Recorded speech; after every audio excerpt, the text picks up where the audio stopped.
When you hear the phrase Chinese food, what's the first thing that pops into your head? Maybe it's sweet and sour pork, maybe it's some dumplings. But here's the thing, there really is no single Chinese food. It's a huge umbrella term for one of the most diverse culinary landscapes on the entire planet. So let's dive in and uncover the hidden geography that puts a completely different China on every single plate. Okay, just look at these two meals for a second. Over here, you've got these hearty, wheat-based hand-pulled noodles with rich, savory lamb, a total staple in the north. And then on the other side, you've got this delicate, steamed fish with fluffy rice and fresh greens, a classic from the south. Now, both of these are 100% authentically Chinese, but they feel like they're from two completely different culinary worlds, right? And that really brings us to the core question we're tackling today. Why? What's the deal? Why is the food from one part of the country so fundamentally different from another? Well, the answer isn't just about taste or what people happen to like. It's literally written into the landscape of China itself. So here's how we're going to break it all down. We'll start with China's many kitchens, then look at its unique three-step landscape and the massive food divide that basically splits the country in two. Then we'll see how history spiced things up, how local environments create unique flavors, and finally, what all of this geography actually looks like on your plate today. All right, first up, one country, many kitchens. You have to understand that the incredible variety we see in Chinese food, it's not random. It's a logical, systematic result of people adapting to where they live over thousands and thousands of years. There's this amazing Chinese saying that just captures this idea perfectly. 土养一方人. It basically means that the local soil and water cultivate the local people. You know, you are what you eat, or maybe it's more like you are what your land lets you eat. This is the core idea. The food is a direct expression of the place. Okay, so food is an expression of place. We have to start with the biggest geographical feature of them all, the three-step landscape. This is what sets the entire national menu in motion. So think of China's geography like a giant three-step staircase descending from the west down to the east. That first, highest step, that's the Qinghai Tibet Plateau, way up at over 4,000 meters. It's just too high and cold for most crops. So what do? You get nomadic pastoralism, raising yaks and sheep. Then you step down to the middle with highlands and basins. And finally, you get to that third, lowest step, the huge, fertile plains of the east, which are absolutely perfect for intensive farming.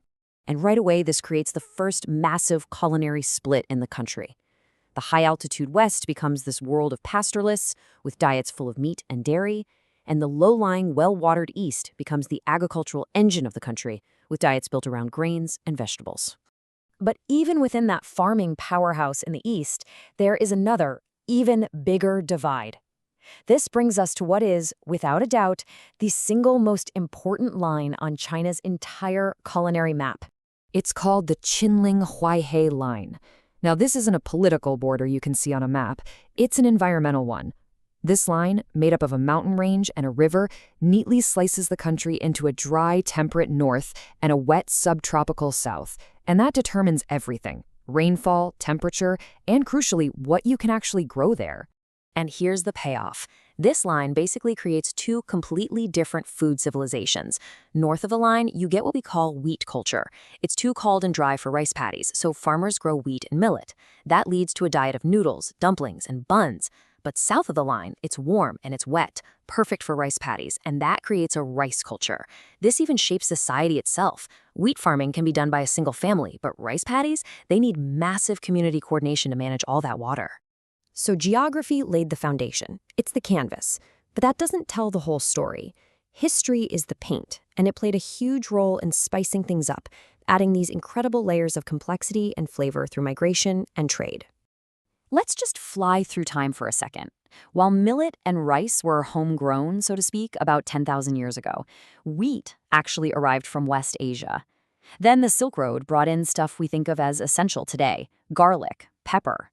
But the biggest flavor bomb, the real game changer, came way later with the Columbian Exchange, which introduced the chili pepper all the way from the Americas.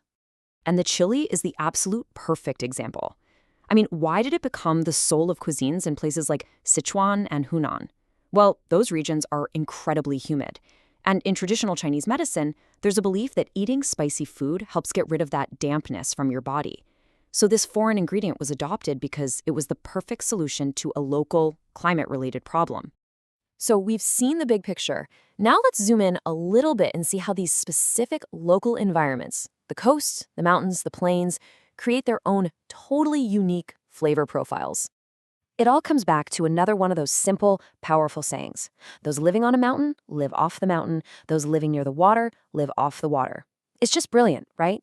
This idea of using what is right there, right at your doorstep, is the absolute essence of regional cooking.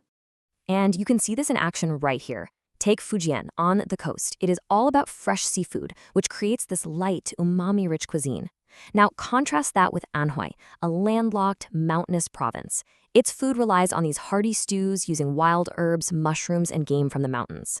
And then, of course, there's Sichuan, in its humid basin, famous for that signature numbing and spicy flavor, what they call mala, which, as we know, was designed to combat the climate. 3 different geographies, 3 completely different kitchens. So let's bring it all together. Let's talk about what this means for understanding Chinese food today. What really is the recipe for a region's cuisine? Well, it starts with that foundational topography, those 3 giant terraces. Then you draw that great climatic divide, the Qingling-Huaihei line. That determines your staple crop, rice or wheat. After that, you sprinkle in thousands of years of trade and migration. And finally, you season it all with the specific ingredients from your local mountains, rivers, or coast. That's it. That's the recipe. Now, of course, today's world is a bit different. Modern logistics mean you can get fresh seafood in the western mountains and lamb noodles on the southern coast. But what's so fascinating is that these deep-rooted geographical and cultural identities, they haven't disappeared at all. In fact, in a lot of ways, they're stronger than ever, celebrated as these unique regional treasures. And that kind of leaves us with a final question to think about. As our world gets more and more interconnected and our tastes continue to mix and mingle, will these ancient food boundaries, the ones drawn by mountains and rivers thousands of years ago, will they finally just fade away? Or will that direct connection between the land and the plate become even more precious?